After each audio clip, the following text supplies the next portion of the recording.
வணக்கம் and welcome MMTPT real estate Chennai.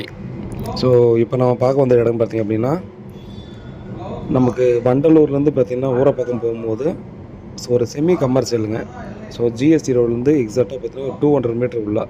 So இது வந்து பார்த்திங்கன்னா ஒரு 40 ஃபீட் ரோட்டில் இது ஃபுல்லாக பார்த்தீங்கன்னா கமர்ஷியல் லேண்டு தான்.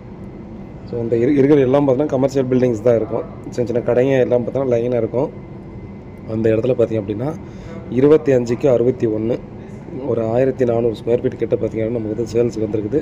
இது வந்து பார்த்திங்கன்னா ஒரு கடை இருக்குது, பின்னாடி வந்து வீடு இருக்குது. ஸோ மேலேயும் பார்த்தீங்கன்னா ஒரு 1 BHK வீடு ஸ்ட்ரீட் போட்டிருக்கோம். ஸோ இது வந்து பார்த்திங்கன்னா இப்போதைக்கு ஒரு 20,000 25,000 வரைக்கும் பார்த்திங்கன்னா ரெண்டல் இன்கம் வரக்கூடிய ஒரு ப்ராப்பர்ட்டியாக இருக்குது.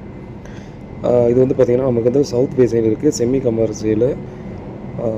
ரேட்டு பார்த்திங்கன்னா 11,000 பர் ஸ்கொயர் ஃபீட் சொல்கிறாங்க. ஸோ உட்காந்து பேசி நெகோசியபிள் பண்ணலாம். கொஞ்சம் அர்ஜென்ட்டாக சேல் பண்ணணும் தான் கேட்டிருக்காங்க. எமர்ஜென்சி சேலு செமி கமர்ஷியலாக யூஸ் பண்ணணும்னு நினைக்கிறவங்க கண்டிப்பாக இந்த ஆப்பர்ச்சுனிட்டியை கண்டிப்பாக பயன்படுத்திக்கலாம். ஏன்னா கண்டிப்பாக உங்களுக்கே தெரியும், நமக்கு இந்த ஜிஎஸ்டி ஒட்டி இருக்கிற இடத்துல பார்த்திங்க அப்படின்னா இந்த மாதிரியான ப்ராப்பர்ட்டி கிடைக்கிறது ரொம்பவே ரேராக இருக்கும். ஸோ ரெசிடென்ஷியல் ப்ளாட்டே பார்த்தீங்கன்னா கிடைக்கிறது அவ்வளோ அதிசயமாக போச்சு. இப்போது இது வந்து பார்த்திங்கன்னா நமக்கு வந்து ஒரு செமி கமர்ஷியலாக கண்டிப்பாக இது இருக்குது. ஸோ ஜிஎஸ்டிலேருந்து ரொம்பவே நியர்பையில் இருக்குது. ஈஸியாக பார்த்தீங்கன்னா எந்த மாதிரியான கமர்ஷியல்னாலும் இங்கே யூஸ் பண்ணலாம். ஒரு கொஞ்சம் கம்மி பட்ஜெட்டில் நம்ம வந்து பார்த்தீங்கன்னா ஓரளவு கமர்ஷியல் யூஸ் பண்ணுற மாதிரி நம்ம தேடிட்டு இருக்கும்போது கண்டிப்பாக யூஸ் ஆகும்.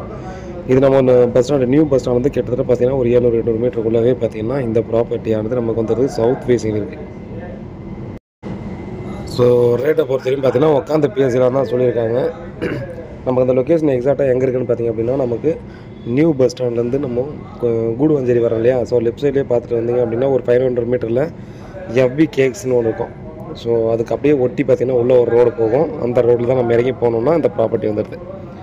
பாருங்கள், இந்த லொக்கேஷனில் தேடுறவங்களுக்கு கண்டிப்பாக இது நல்ல ஒரு ஆப்பர்ச்சுனிட்டி அப்படின்னு சொல்லலாம். ஏன்னா ஃப்ரண்ட்டில் வந்து பார்த்திங்கன்னா ஒரு ஷாப் வச்சுக்கலாம், பேக்லேயும் அதே போல் மேலே வந்து நம்ம வேணும்னாலும் நம்ம வந்து பார்த்திங்கன்னா ரெசிடென்ஷியலுக்கு கண்டிப்பாக யூஸ் பண்ணிக்கலாம். ஏன்னா நம்ம இந்த லைன் ஃபுல்லாகவே பார்த்தோன்னா கடைசி வரையுமே எல்லாமே கமர்ஷியல் ஸ்பேஸ் அப்படின்ற ஒரு விஷயத்தை கண்டிப்பாக நம்ம இந்த இடத்துல நீங்கள் போனாலே கண்டிப்பாக தெரியும். அதனால் கண்டிப்பாக நல்ல ஒரு ப்ராப்பர்ட்டி அப்படின்றத கண்டிப்பாக சொல்லலாம். ரேட் வந்து நல்லாவே பேசி குறைக்கலாம். எமர்ஜென்சி சேல்னு சொல்லியிருக்காங்க. இமீடியட்டாக சேல்ஸ் பண்ணணும்னு பார்த்துட்டு இருக்கிறதால நம்ம உட்காந்து பேசலாம்.